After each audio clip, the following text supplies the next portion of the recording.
거룩한 주일에 주의전에 나오신 여러분들 위해 하나님의 크신 은혜와 복이 임하시기를 주님의 이름으로 축원합니다.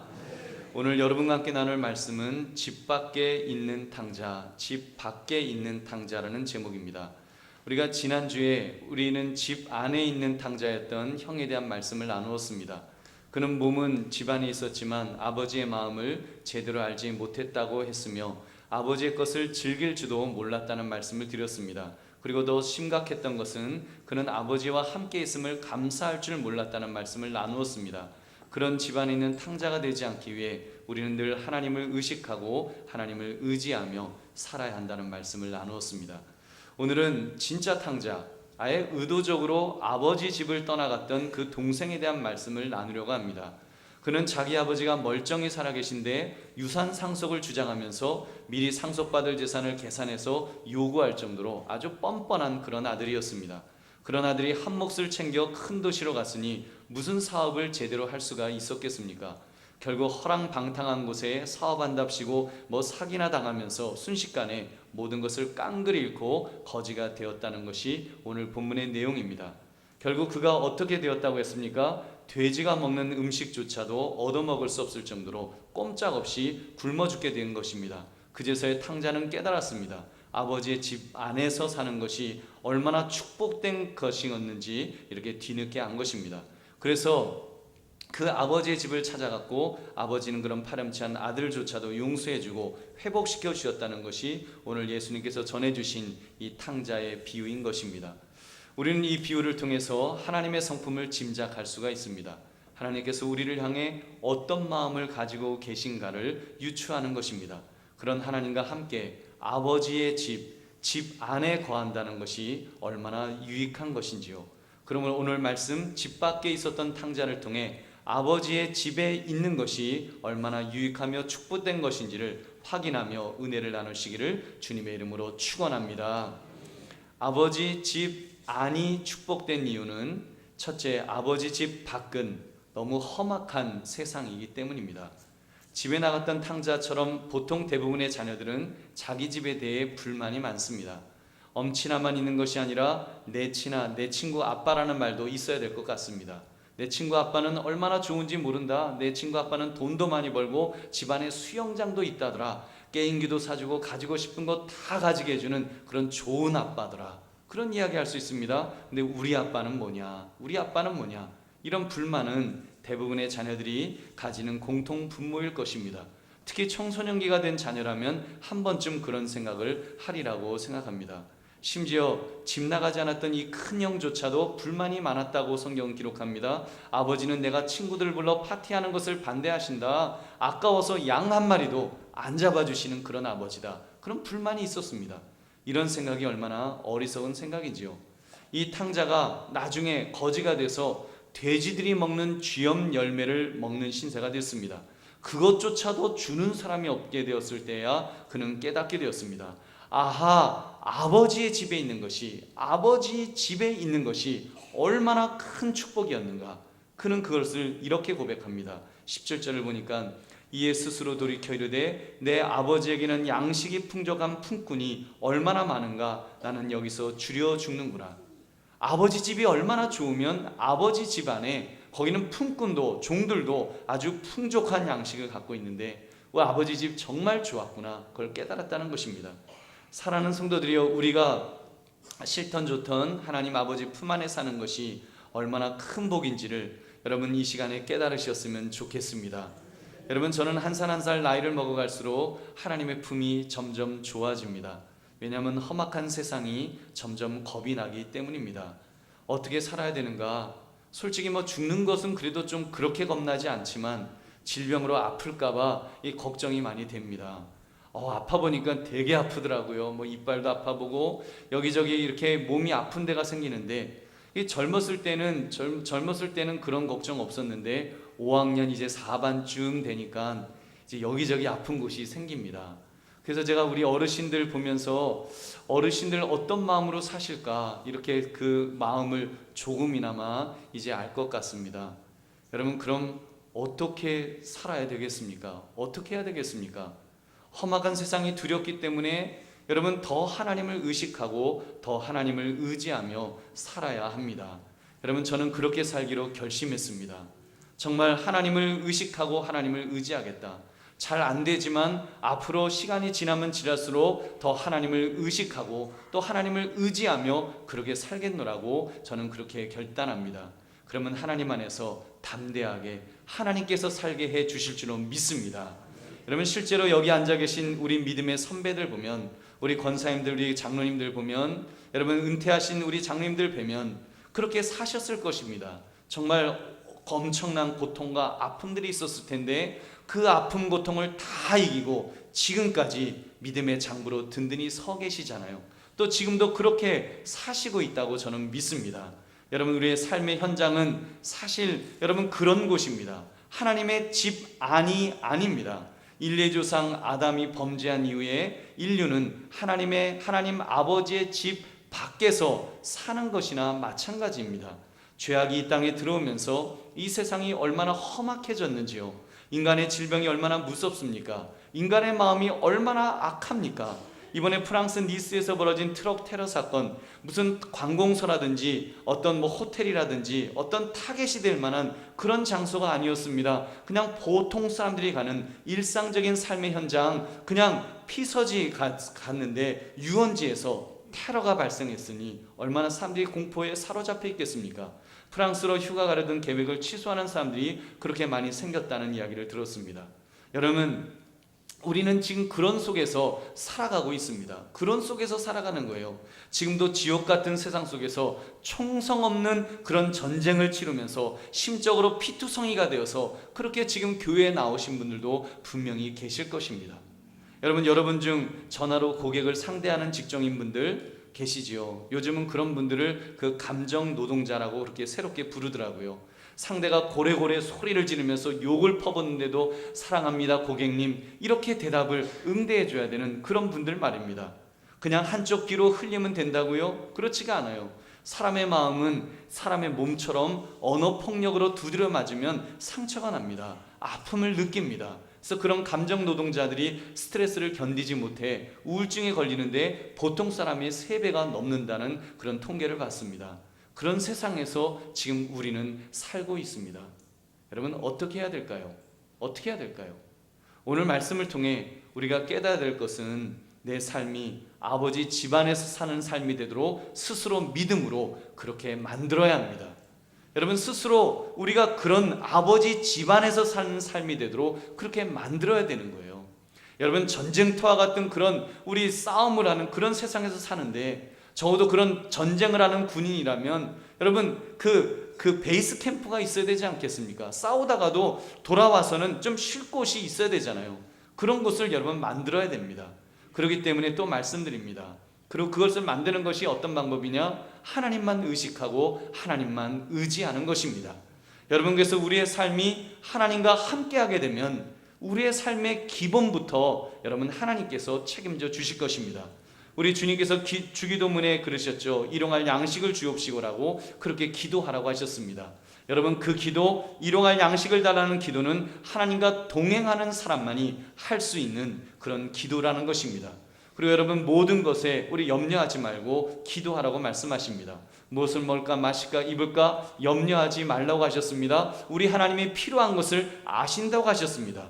여러분 그리고 심지어 빌립보서 4장 6절 7절을 보니까 하나님께서 이렇게 책임져 주신다. 이렇게 말씀하세요. 아무것도 염려하지 말고 다만 모든 일에 기도와 간구로 너희 구할 것을 감사함으로 하나님께 아뢰라. 그러면 모든 지각에 뛰어난 하나님의 평강이 그리스도 예수 안에서 너희 마음과 생각을 지키시리라. 아멘.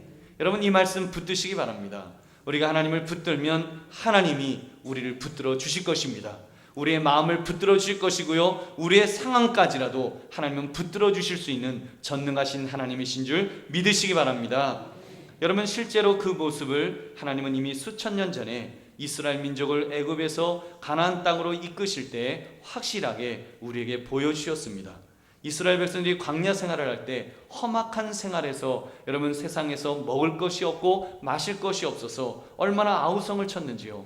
그때마다 하나님은 필요할 때마다 필요한 것을 채워주셨습니다. 아침마다 하늘에서 만나를 내려서 먹이셨습니다. 고기가 먹고 싶다고 했을 때는 메추라기를 떼로 보내셔서 질리도록 먹이셨습니다. 목마르다고 아우성을 치면 바위를 깨워서 생수를 터뜨려 주셨습니다. 밤에는 불기둥으로 낮에는 구름기둥으로 그 백성들을 이끌어 주셨습니다. 심지어 홍해가 바다가 앞을 가로막았을 때 바다를 갈라 육지를 만드심으로 그들을 구원해내신 그런 하나님이신 줄 여러분 믿으시기 바랍니다. 그런 하나님과 함께하면 하나님이 책임져 주시는 삶이 되는 것입니다. 사랑하는 성도들이요, 그런 점에서 보면 이 탕자가 다시 아버지 집으로 돌아가겠다고 결단한 것은 바른 결단입니다. 바르게 결단한 거예요. 우리도 마찬가지입니다. 여러분, 지난 일주일 하나님 아버지가 없는 것처럼 바쁘게 뛰어다니지는 않으셨습니까? 여러분, 하나님을 제대로 의식하지 못하고 의지하지 못했던 그런 지난 일주일이 아니었냐는 말입니다. 이 시간 예배의 시간을 빌어 다시 한번 하나님 아버지에게 가까이 나오시기를 주님의 이름으로 축원합니다. 여러분, 지금 예배하는 이 한 시간만이 아니라 돌아가서서 집에 돌아가서도 그 직장에 가셔도 이웃을 만났을 때에도 아버지 집에 있는 것처럼 그렇게 사시기 바랍니다. 늘 하나님을 의식하시고 늘 하나님을 의지하심으로 하나님과 동행하는 삶을 사시기 바랍니다. 여러분, 이것은 무엇보다도 중요합니다. 이것은 무엇보다도 결단만 하면 또 어렵지 않게 얻을 수 있는 은혜입니다. 여러분, 내가 마음으로 결단하는 것입니다.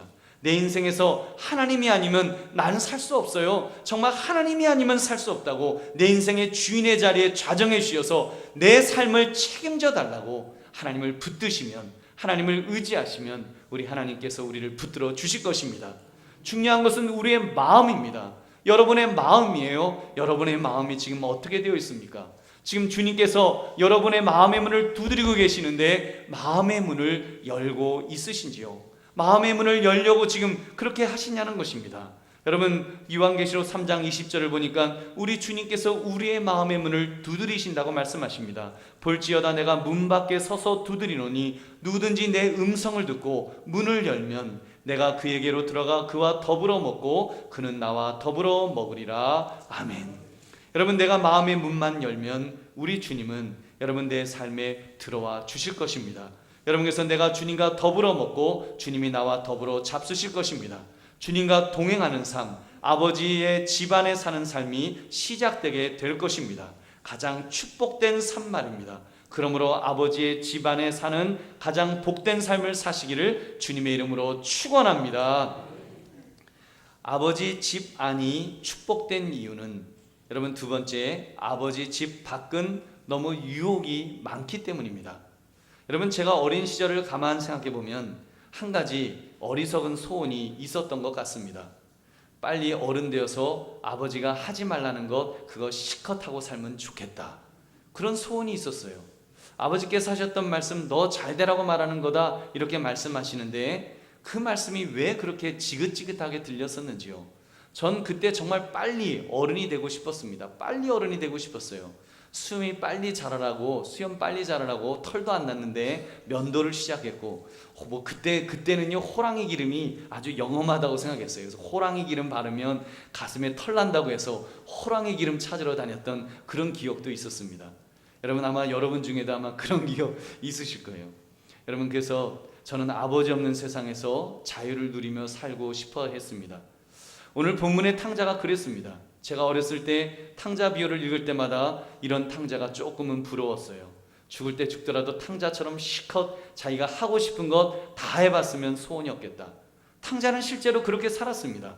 아버지 없는 것처럼 살았습니다. 13절에 보니까 그 며칠이 안 되어 둘째 아들이 재물을 다 모아가지고 먼 나라에 가 거기서 허랑방탕하여 그 재산을 낭비하더니, 먼 나라에 가서, 먼 나라, 할 수 있는 한 아버지 집에서 제일 멀리 떠나갔다는 말입니다.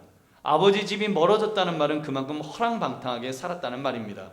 아버지의 간섭 없이 자기 멋대로 세상이 유혹하는 대로 그대로 살았던 것입니다. 그런데 여러분, 세상의 유혹이 우리에게 그러면 참 행복을 주는가요? 참 행복을 줄 수 있는 것일까요? 잠언 7장을 보니까 음녀가 유혹을 하여 지혜 없는 젊은이를 꼬드기는데, 오라 우리가 아침까지 흡족하게 서로 사랑하며 사랑함으로 희락하자. 남편은 집을 떠나 먼 길을 갔는데 하면서 이렇게 유혹하는 것을 봅니다. 그래서 거기에 끌려가는 그 젊은이의 모습을 성경은 이렇게 묘사하고 있습니다. 잠언 7장 22절 23절. 젊은이가 곧 그를 따랐으니 소가 도수장으로 가는 것 같고 미련한 자가 벌을 받으려고 쇠사슬에 매이러 가는 것과 같도다. 필경은 화살이 그 간을 뚫게 되리라. 새가 빨리 그물로 들어가되 그의 생명을 잃어버릴 줄을 알지 못한가 같으니라. 얼마나 어리석은 모습이에요. 화살이 간을 뚫는 것처럼 그런 멸망의 길로 간다는 거예요. 이 탕자가 그렇게 된 것 아닙니까? 허랑방탕하여 그 재산을 낭비하더니 다 없앤 후에 그 나라에 크게 흉년이 들어 그가 비로소 궁핍해졌다고 했습니다. 그의 허랑방탕이 그를 공고하게 만들었는데 생명의 위협을 느낄 정도로 궁핍해졌습니다. 굶주려 굶어 죽게 된 것입니다. 아버지를 떠난 자, 세상의 유혹에 노출된 자가 맞이하게 되는 당연한 종말인 것입니다. 여러분, 삼손 아시지요? 삼손도 보십시오. 아버지를 떠나고 하나님을 떠나 유혹에 넘어갔습니다. 블레셋 여자들에게 이끌려서 들릴라에게 결국 자기의 힘의 원천까지 모두 고백했다가 끔찍한 최후를 맞이했습니다. 머리가 다 잘려 힘을 잃고 블레셋 군인들에게 체포되어서 두 눈알이 뽑히고 그 짐승처럼 맷돌을 돌리며 블레셋 사람들의 놀잇감이 되었던 것입니다. 아버지 집 밖의 유혹이 그렇게 무서운 법입니다. 사랑하는 성도들이여, 문제는 우리에게도 탕자와 같은 기질이 있다는 것이 문제입니다. 우리의 본성이 원죄로 물들어 얼마나 청개구리같이 살려고 하는지요. 여러분, 어떻게 해서든지 하나님을 멀리하고 싶어하는 본성이 우리에게도 얼마든지 있습니다. 아무개 형제님, 이제 믿음 생활을 하셔야죠. 목사님, 지금은 곤란합니다. 조금 더 세상 맛 볼 것 다 맛보고요, 그때 가겠습니다. 그런 분 치고 이제 왔습니다 하는 분 저 한 분도 못 봤습니다. 그렇게 말씀해 놓고는 돌아가실 때까지 못 돌아오는 경우가 대부분입니다. 여러분, 얼마나 안타까운 일인지요. 근데 우리 중에도 교회 안에서도 그 비슷한 태도로 살아가는 분들이 종종 있다는 것입니다. 좀 더 열심을 내시기 바랍니다. 좀 더 열심히 신앙생활 합시다. 목사님, 지금은 좀 곤란합니다. 제가 지금 집을 사야 되거든요. 전세에서 집으로 사는 것으로 지금 옮겨야 합니다. 그 다음에는 이제 화장실 안에 있는 집을 구해야 되겠습니다. 화장실 1개 갖고 안 되겠습니다. 1개 반짜리 있었으면 좋겠습니다. 화장실 2개 있는 방 3개짜리 집으로 가고 싶습니다. 방 4개짜리 화장실 한 2개 반은 있어야지 한 6식구 살려니까 힘들어요. 결국 변소 늘려가는 재미에 아버지 집에 못 들어오는 것입니다. 여러분, 어떤 분은 자녀 핑계를 댑니다. 내 자녀가 초등학교에 입학한 후에 그 다음에 제가 열심히 봉사할게요. 중학교 가서요, 고등학교 가서요, 대학교 들어가면, 그리고는 결국은 자녀 취직한 후에 결혼 후에 나중에는 손주 보느라고 결국은 여러분 열심히 못 내더라고요. 여러분, 어떻게 해야 할까요? 지금 결단해야 합니다. 지금 결단하십시오. 작은 것에서부터 시작하십시오. 먼저 내 삶에서 순간순간 하나님을 의식하고 하나님을 의지하시겠다고 결단하시기를 바랍니다. 여러분, 그러면 아버지의 집, 아버지 그 하나님의 품 안에서 살게 될 것입니다. 그 시작이 하나님을 의식하고 하나님을 의지하는 데서 시작될 수 있다는 것입니다. 여러분, 거창하게 여러분 앞에 십계명을 흔들면서 이 모든 것을 다 지키라고 말씀하지 않겠습니다. 여러분, 그런 거 강조하지 않아도 하나님을 의식하는 사람은 하나님의 법대로 살게 되어 있습니다. 여러분, 하나님의 법대로 살게 되어 있어요. 하나님을 의식하는데 하나님 앞에서 살게 되는데 어떻게 법대로 살지 않겠습니까? 여러분, 그러다 보면 세상의 유혹으로부터 멀어지게 되는 것입니다. 더구나 하나님을 의지하는 사람, 기도하는 사람이라고 한다면 점점 더 세상의 유혹에서 멀어질 것임에 틀림없습니다. 왜요? 세상 것을 자꾸 내려놓게 될 테니까요. 그리고 하나님을 의지하게 되면 하나님의 뜻에 순종하고 싶은 마음은 하지 말라고 해도 저절로 생길 것입니다. 즉, 하나님을 의식하는 사람은, 의지하는 사람은 하나님의 성품을 닮아가게 되는 줄 믿으시기 바랍니다. 그러므로 세상의 유혹이 아무리 거세다고 할지라도 하나님을 의식하며 의지하심으로 지켜 이기시기를 주님의 이름으로 축원합니다. 아버지 집안이 축복된 이유는, 여러분, 셋째, 아버지 집 밖에 있으면 상속 자체를 받을 수 없기 때문입니다. 작은 아들이 모르고 있는 것이 있었습니다. 그것은 아버지의 재산 몇 푼을 현찰화시킨 것이 아버지로부터 받을 상속의 전부라고 생각한 것입니다. 급히 아버지의 재산을 처분했을 테니 웬만큼 현찰을 챙긴 것으로 자기 몫을 모두 챙겼다고 믿었을 것입니다. 그것만 해도 엄청나게 많았을 테니까 신이 나서 가져갔을 것입니다. 그러나 여러분, 그것이 전부였을까요? 여러분, 아님에 틀림없습니다. 아무튼 탕자는 이 현찰화시킨 그 재물이 자기 몫의 전부라고 여겼다고 그렇게 생각했어요. 21절에 그의 마음이 잘 나타나 있습니다. 아들이 이르되 아버지, 내가 하늘과 아버지께 죄를 지었사오니 지금부터는 아버지의 아들이라 일컬음을 감당하지 못하겠나이다 하나. 자기 몫이 없으니까, 자기 몫을 다 챙겼으니까 이제는 아들도 아니라고 생각했습니다. 그때 아버지가 어떻게 대해 주었는지를 여러분 보시기 바랍니다. 우리 22절, 23절 말씀 함께 읽어보겠습니다. 시작. 아버지는 종들에게 이르되 제일 좋은 옷을 내어다가 입히고 손에 가락지를 끼우고 발에 신을 신기라. 그리고 살진 송아지를 끌어다가 잡으라. 우리가 먹고 즐기자. 아멘. 여러분, 제일 좋은 옷이 어찌되었건 아직 남아있지 않았습니까? 그리고 가락지를 끼워줬다 그랬어요. 그것은 아버지의 아들로 아들권을 회복시켜 주었다는 것입니다. 남아있는 것이 분명히 있었다는 말입니다. 그것이 얼마나 큰 특권이요 그리고 축복인지요. 아무튼 아버지의 복은 우리가 생각하는 것보다 훨씬 더 큰 것임에 틀림없습니다. 저는 그 사실을 이삭이 에서를 축복했던 것을 통해서도 이렇게 발견할 수 있었습니다. 그 동생 야곱이 아버지 이삭을 속여서 장자의 축복을 다 가로채지 않습니까? 나중에 형 에서가 그것을 알았어요. 그 사실을 알면서 막 울면서 외칩니다. 아버지, 빌복이 그것밖에 없습니까? 빌복이 나에게도 좀 빌복이 남아있지 않겠습니까? 막 울면서 막 외쳤어요. 그때 그 아버지가 그래요. 없다, 빌복이 없다, 그렇게 말했어요. 그래도 하도 울면서 애원하니까, 그러니까 억지로 이제 아버지가 복을 짜내어서 줍니다. 그래서 여러분, 그 복을 이제 빌었는데 하나님 아버지의 복이 얼마나 큰지 한번 보세요. 여러분, 창세기 27장 한번 39절부터 40절 말씀 한번 들어보시기 바랍니다. 그 아버지 이삭이 그에게 대답하이르되 내 주소는 땅의 기름짐에서 멀고 내리는 하늘 이슬에서 멀 것이며 너는 칼을 믿고 생활하겠고 내 아우를 섬길 것이며 내가 매임을 벗을 때에는 그 멍에를 내 목에서 떨쳐버리리라 하였더라. 여러분, 에서가 받은 이 축복이 굉장히 그 찌꺼기 축복 아닙니까? 이미 하나님의 자녀가 되는 영적인 복에는 멀어져 있습니다. 근데 여러분, 그 에서가 이 기도받고 이 축복에 이 기도받고 한 민족을 이루었습니다. 한 민족을 이루어요. 적어도 에서와 야곱 당대에는 야곱을 부러워하지 않을 정도로 오히려 야곱보다 큰 민족을 이룬 것을 보면 하나님의 복이 얼마나 큰 것인가를 우리는 깨닫게 되는 것입니다. 사랑하는 성도들이여, 특별히 우리는 영적인 눈을 떠서 좀 보았으면 좋겠습니다. 아버지 집 밖에 있는 재물, 출세, 명예, 권력, 그 모든 것이 아무것도 아님을 우리가 좀 깨달았으면 좋겠습니다. 왜 성경이 야곱을 부러워할 필요가 없을 정도로 큰 민족을 이룩한 이 에서에 대해서 야곱보다 복을 못 받은 사람으로 간주하는 것일까요? 그것은 아버지 집에서 받아야 될 진정한 상속을 못 받았기 때문입니다.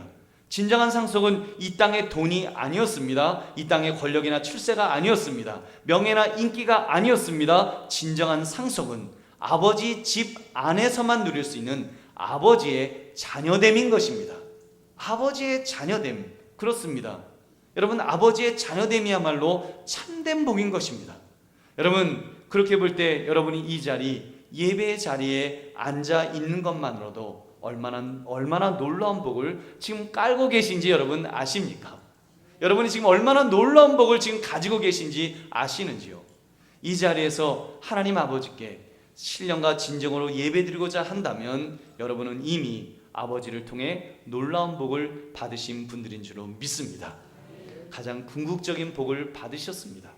여러분, 하나님의 자녀됨이라고 하는 이 세상 최고의 복을 받으신 줄 여러분 다시 한번 믿으시기 바랍니다.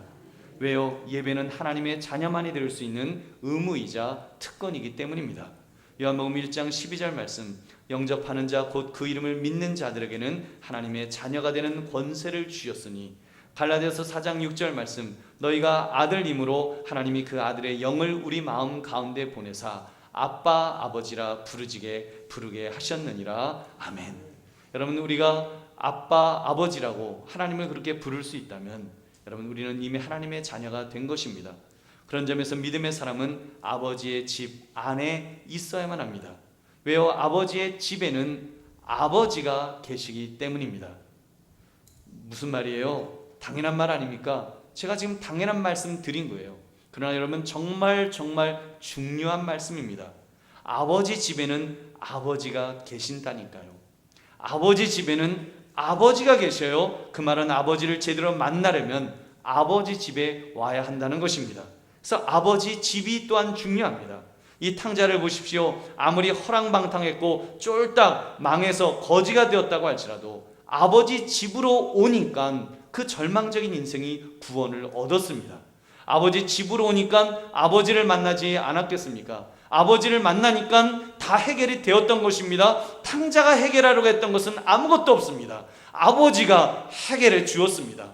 아버지 만나니까, 아들이 아버지 만나니까 아버지가 모든 것을 해결해 주는 거예요. 그 더러운 아들, 돼지와 뒤엉켜 살았던 그 냄새나는 아들을 더럽다 하지 않고 부둥켜 안고 입 맞춰주는 그런 아버지를 만난 것입니다. 그 아버지가 그 아들을 다 용서해 주었습니다. 좋은 옷을 입히고 맛있는 음식을 제공해 주었습니다. 특히 손에 손가락질을 끼워서 그 탕자가 다시 아들로 회복될 수 있도록 그렇게 확증해 주었습니다. 즉, 그 탕자를 아들로 회복시켜 주었다는 것입니다. 사랑하는 성도님들, 그래서 교회가 중요합니다. 여러분, 교회가 중요한 거예요. 이때 교회는 한강교회라고 하는 이 건물이 교회가 그 교회를 의미하는 것이 아닙니다. 이것은 엄밀히 말하면 한강교회가 예배를 드리는 예배의 당입니다. 예배 장소입니다. 진짜 교회는 무엇입니까? 저와 여러분이 예수를 구원자로 믿는 믿음의 사람들이 모여 예배하는, 여러분, 바로 이 공동체, 바로 예배하는 이 시간의 이 공동체가 바로 여러분 참된 하나님의 교회인 줄 믿으시기 바랍니다. 여러분, 이 교회가 너무너무 소중한 거예요. 이 한강교회, 믿음의 사람들이 함께 하나님께 예배드리는 이 예배 공동체, 이 한강교회를 우리 주님은 너무너무 소중하게 여기시는 것입니다. 그래서 성경은 바로 이 교회를 위해서 예수님은 자신의 피를 흘리셨다, 피값을 주고 사셨다라고 성경은 말씀합니다. 에베소서 1장 7절 말씀, 우리는 그리스도 안에서 그의 은혜의 풍성함을 따라 그의 피로 말미암아 속량 곧 죄사함을 받았느니라. 아멘. 그의 피로, 예수 그리스도의 피로 말미암아 속량을 받았다는 거예요. 죄값을 대신 치루어 주신 것을, 그것을 우리가 경험했다는 것입니다. 고린도전서 6장 19절부터 20절 말씀, 너희 몸은 너희가 하나님께로부터 받은 바 너희 가운데 계신 성령의 전인 줄을 알지 못하느냐? 너희는 너희 자신의 것이 아니라 값으로 산 것이 되었으니 그런즉 너희 몸으로 하나님께 영광을 돌리라. 아멘. 값으로 산 것이 되었으니 바로 하나님의 아들 예수 그리스도의 피값으로 사셨다는 말씀입니다. 여러분, 지금 여러분이 예배하는 자리에 앉을 수 있는 것, 예수님이 피값으로 여러분 한 분 한 분을 사주셨기 때문인 줄 믿으시기 바랍니다. 주님이 피값으로 여러분을 사셨어요. 그래서 여러분이 소중한 겁니다. 성도가 소중한 거예요. 성도는 예수님의 피값입니다. 얼마나 소중한 거예요. 한 영혼이 얼마나 소중한 분들인지요. 여러분, 죄악으로 인해 이제 마귀 자녀였던 우리를 하나님의 자녀로 이제 만들어 주신 거예요. 그래서 우리가 예배 드릴 수 있는 것입니다. 이 예배가 얼마나 감격스러운 바로 아버지의 집 안인지요. 그래서 여러분, 교회에는 예수의 피, 예수의 보혈이 묻어 있습니다. 예수의 보혈이 흐르고 있는 곳입니다. 예수님의 보혈이 여러분 각자 심령에 흐를 때 거기서 생명의 역사가 나타나는 줄 믿으시기 바랍니다. 육신의 질병으로 고통받던 자가 그 보혈로 인하여서 생명을 회복할 것입니다. 다시 새 생명을 얻게 될 것입니다. 질병이 떠나갈 것입니다. 또한 죄 용서의 역사가 나타납니다. 지옥 같은 세상에서 살던 심령이 천국을 경험하게 될 것입니다. 마귀 같은 자가 천사 같은 심령으로 바뀌는 역사가 일어날 것입니다. 또한 죽은 자가 살아나는, 쓰러지는 자가 다시 일어나는, 망한 자가 다시 흥하는 회복의 역사가 나타날 줄 믿으시기 바랍니다. 예수의 보혈이 우리에게 흐를 때, 예수의 보혈이 우리를 덧입혀 줄 때 여러분, 보혈의 능력이 우리에게 나타나는 줄 다시 한번 믿으시기 바랍니다. 그러므로 교회에 오실 때 여러분, 여러분의 마음밭을 잘 준비해서 오시기 바랍니다. 그냥 준비되지 않은 심령으로 오시지 마시고 그냥 억지로 오지 마시고 정말 준비된 마음 자세로 오시는 것이 중요합니다. 은혜를 사모하는 마음으로 열린 심령으로 예배에 임하는 것 말입니다. 그래서 여러분, 제가 가끔 우스갯소리로 이런 말씀을 드립니다. 혹여라도 하나님의 말씀을 전하는 이 교회 목사를 미워하지 마십시오, 그런 말씀을 드려요. 참고로 제가 여러분을 모두 사랑하니까 여러분 중에 아무도 저를 미워하지 않으시는 줄로 믿습니다. 저는 믿습니다. 여러분, 왜냐하면 목사와 성도 간에 이 사랑하는 마음을 가질 때 더 큰 은혜를 받을 수 있기 때문입니다. 여러분, 세상에서 자기도 모르게 죄를 지을 수 있습니다. 그런 죄를 지었어도 괜찮습니다. 왜요? 교회 와서 은혜 받으며 죄 용서를 받으면 되니까요. 세상에서 사업에 실패했어도 괜찮습니다. 교회 와서 예배 속에 은혜 받으며 다시 용기를 내어 일어서면 되기 때문입니다. 세상에서 부부싸움 좀 하고 왔어도 괜찮습니다. 교회 와서 예배 속에 은혜 받으며 회개하고 서로 용서하고 사랑하면 되니까요. 여러분, 세상 속에서 자식이 지독하게 속을 썩여도 괜찮습니다. 교회 와서 예배 속에 은혜 받으며 하나님께 매어 달려 기도하면 되기 때문입니다. 여러분, 그 은혜를 사모하십시오. 간절히 사모하시기 바랍니다.